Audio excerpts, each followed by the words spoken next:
na ng simulan ng House Committee on Justice ang clarificatory hearings upang alamin kung may sapat na basihan ang mga paratang laban kay Vice President Sara Duterte.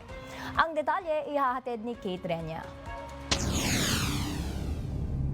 Ibinahagi ng House Committee on Justice na magpapatuloy pa rin ang kanilang proseso hinggil sa mga nakahaing impeachment complaint laban kay Vice President Sara Duterte. Ibinahagi ni Justice Committee Chairperson Jervil Luistro na magpapatuloy ang tinatawag na clarificatory hearings ng komite simula April 14. Layunin nitong masuri ang katotohanan sa likod ng mga reklamo laban sa Vice Presidente. Ayon kay Luistro, mahalaga ang pagdinig ng mga testigo at pagkuha ng mga dokumento kaya't naglabas na rin ang komite ng mga subpina. Anya, tungkulin ng komite na siyasatin ang mga ebidensya upang malaman kung may sapat na dahilan para umusad ang kaso. Samantala, inaasahan naman ng komite ang hakbang na ginawa ng kampo ng Vice Presidente kung saan naghain sila ng petisyon sa Korte Suprema para mapahinto ang pagdinig na isinasagawa ng Kamara. Ayon kay Justice Committee Vice Chairperson Isabel Maria Zamora, normal lamang na gamitin ng mga abogado ang lahat ng legal na paraan para ipagtanggol ang kanilang kliyente.